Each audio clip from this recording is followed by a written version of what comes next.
अस्सलाम वालेकुम। मैं एडवोकेट खुर्शीद आलम इस मुल्क के उन 20 करोड़ मुसलमानों के लिए वीडियो बना रहा हूं जो बड़ी चैन की नींद सो रहे हैं।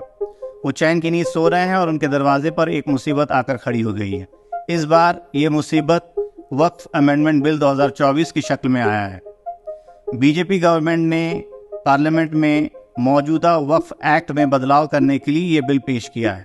क्या हो जाएगा अगर ये बिल पेश हो गया तो? क्या हो जाएगा अगर ये बिल एक कानून बन गया तो? अगर ये बिल कानून बन जाता है तो आप ये यकीन कीजिए कि मुसलमानों की जो वक्फ जायदाद है, वक्फुल्लाह, ऐसी जायदाद जो उनके पूर्वजों ने अल्लाह के राह में दे दिया, उस जायदाद से, उस मिल्कियत से लोगों का भला हो, इस कौम का भला हो, इस देश का भला हो, ऐसे जायदाद पर सरकार की नजर है। इस बिल के कानून बनने के बाद हमारी हजारों लाखों मस्जिदें, हमारे खानकाहें, हमारे मदारिस, हमारी कब्रिस्तानें और बहुत सारे जो मिली तंजीमें हैं, उनकी जायदाद को आसानी से सरकार हड़प लेगी। ये पहली बार नहीं है कि बीजेपी की केंद्र सरकार ने मुसलमानों को परेशान करने के लिए एक ऐसा बिल पेश किया है।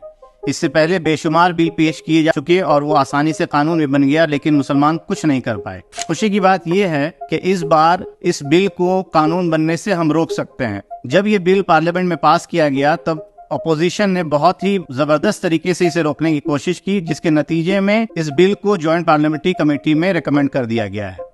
ऐसा नहीं है कि ये बिल कानून बनने से रुक गया है, बल्कि एक छोटा सा पॉज लगा है। अब हम इसे कानून बनने से कैसे रोक सकते हैं? ऐसी सूरत में एक आम आदमी क्या कर सकता है? जिस तरीके से डेमोक्रेसी में हर एक वोट की कीमत है, उसी तरीके से इस पूरे मामले में हर एक आम आदमी की राय की कीमत है। जब इस बिल को जॉइंट पार्लियामेंट्री कमेटी के सामने पेश किया गया है तो जॉइंट पार्लियामेंट्री कमेटी ने आम आदमी से राय मांगी है। जो काम भाजपा सरकार को, बीजेपी गवर्नमेंट को पहले करना चाहिए था, सारे स्टेक होल्डर्स की राय लेनी चाहिए थी, जिनकी वो दावा करते हैं कि इनकी भलाई के लिए बिल लाया जा रहा है, हकीकत में वो हमारी जड़ों को काटने में लगे हुए हैं। ऐसी सूरत में जब आपके सामने एक नोटिस आया हुआ है, 13 सितंबर तक आपको अपनी राय देनी है, क्या 20 करोड़ मुसलमान में से 50 लाख भी ऐसे नहीं हैं जो अपनी राय को ईमेल के जरिए, खतों के जरिए, एक डेलीगेशन के जरिए जॉइंट पार्लियामेंट्री कमेटी तक पहुंचा सकें?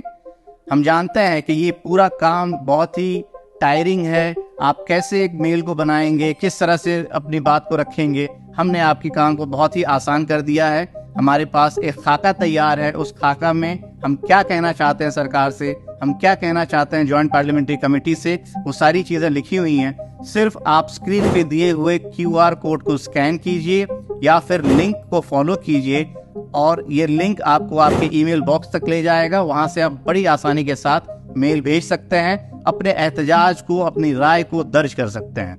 20 करोड़ में से 50 लाख, ये काफी होगा इस बिल को यही खत्म करने के लिए। हमें मांग करनी है पूरे बिल की रिजेक्शन की, ना सिर्फ एक क्लॉज, ना कि 2 क्लॉज, बल्कि पूरा का पूरा बिल। जब JPC ने नोटिस जारी किया तब बहुत सारी ऐसी तंजीमें हैं, बहुत सारे ऐसे इदारे हैं, बहुत सारे ऐसे इंडिविजुअल्स हैं जिन्होंने क्लॉज की आपत्ति जाहिर की, क्लॉज में कमियां ढूंढी, लेकिन हम पूरे बिल को रिजेक्ट करने की मांग करते हैं। और ऐसी मांग क्यों करते हैं? क्योंकि यहाँ पे सवाल है लेजिस्लेचर के इंटेंट की। इससे पहले जितनी भी हिस्ट्री देखी जाए, वो चाहे ट्रिपल तलाक बिल हो या फिर वो सिटीजन अमेंडमेंट बिल हो, एंटी कन्वर्जन बिल हो, सब के सब बिल में लेजिस्लेचर के इंटेंट पे बहुत बड़ा सवालिया निशान खड़ा हो चुका है। इस बार हम इस पूरे बिल को नकारते हैं, रिजेक्ट करते हैं। एक तारीखी मस्जिद के गिरने का गम हम आज तक अपने सीने में लिए बैठे हैं, और अगर ये बिल पास हो जाता है तो आप अंदाजा भी नहीं कर सकते हैं कि कितनी मस्जिदें, कितने मदारिस, कितने खानकाहें और कितनी कब्रिस्तानें हमारे हाथों से निकल जाएगी और हम कुछ कर नहीं पाएंगे। इसलिए आप दिए हुए QR कोड को स्कैन कीजिए, उसमें जो खाका बना हुआ है उसको आप ज्यादा से ज्यादा तादाद में शेयर कीजिए, अपनी राय को जॉइंट पार्लियामेंट्री कमेटी तक पहुंचाइए ताकि इस बिल को पास होने से रोका जा सके। और मेरी इस वीडियो को अपने ज्यादा से ज्यादा साथियों तक शेयर कीजिए ताकि ये पैगाम भारत के हर कोने तक पहुंच जाए।